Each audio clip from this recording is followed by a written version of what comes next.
Shemai. Today I'm on a little patch of waste ground at a local farm, just by one of the agricultural buildings, and we're going to have a look at this little plant here, which is the common mallow, or Malva sylvestris, or in Welsh Mallow. And it is quite a common perennial that appears, as I've said here, on a bit of waste ground, in fields, roadsides, footpaths, and is one of, in fact, one of our most common plants within the country. And it's probably an import from Roman times, but actually is, like I say, considered to be a bit of a native now. It's been here for so long. It can grow quite tall. This one by me here is actually probably higher than being in shot there, and it grows between sort of 40 and 40 centimeters or 120 centimeters, sometimes even bigger. So over a meter tall it can grow. And it's a really interesting plant for one that actually is common, and we probably know not a lot about it, so we'll take a closer look. This is probably the best time of year to be seeing the common mallow, as it's in flower, and it flowers between sort of May and September.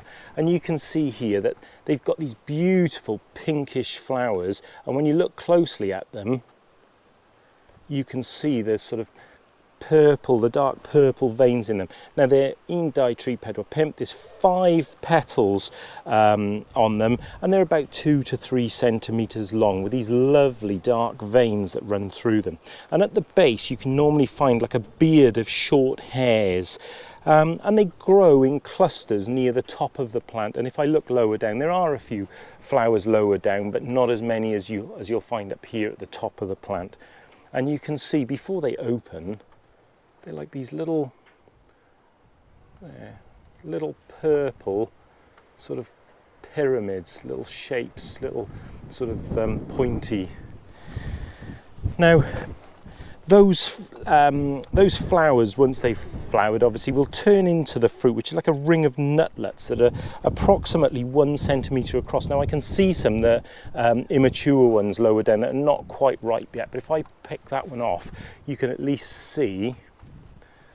If you look there, you can see that little ring and what that flower's turned into there. And these are called cheeses, and I think because they resemble the old style wheel of cheese.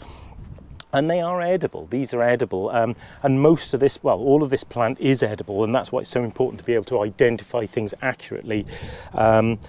And it was historically considered to be a food of the poor, and the leaves were, and still can be, used as like a spinach, and like we've said, the seeds can be eaten, those cheeses as they're called, and have like a nutty taste to them. Now the leaves, if we separate one out so you can see there, the leaves are stalks, so they all come off a stalk there, and have like 3 to 7 toothed lobes. So you can see 1, 2, 3, 4, 5 on this one, and it can be anywhere between 3 and 7 of these toothed lobes. The stem is quite a useful identifier as well, because if I look at the stem across there, I'm not sure if you can see by my hand, but they're hairy, not like nettles, they're not stinging hairs, but you can definitely make out that there are hairs and sort of bristles up that stem. Common mallow contains like a slimy, the name for it is a mucilage, and it's like this slimy substance which is very similar to aloe vera when you cut into an aloe vera, and it has the same kind of soothing effect. One of its old names, one of the common mallow's old names, was the round dock. Now I've read that this could be one of the sort of confusions between common dock leaves and the common mallow, because this used to be called common dock. Maybe in the past people confused this with dock leaves for rubbing on nettle stings. I've said before, there's no medicinal actual research and evidence that proves that dock leaves have that effect on nettle stings. But because of the mucilage that's contained in this would have the effect. So if you did want to try it on nettle stings, you'd pull off the leaf, get the mucilage, squash it up and get the juice out of it, and then rub it onto the sting. It'd be interesting to see if it does actually have an effect against nettle stings. Now that mucilage is extremely soothing to any inflamed parts of the body, inside and out. And currently and in the past, common mallow was used medicinally. It was used as a medicine. So it was used to treat things like coughs and colds.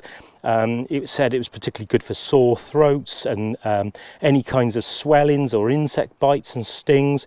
I've even read that by chewing a flower or one of the leaves was very good to relieve toothache.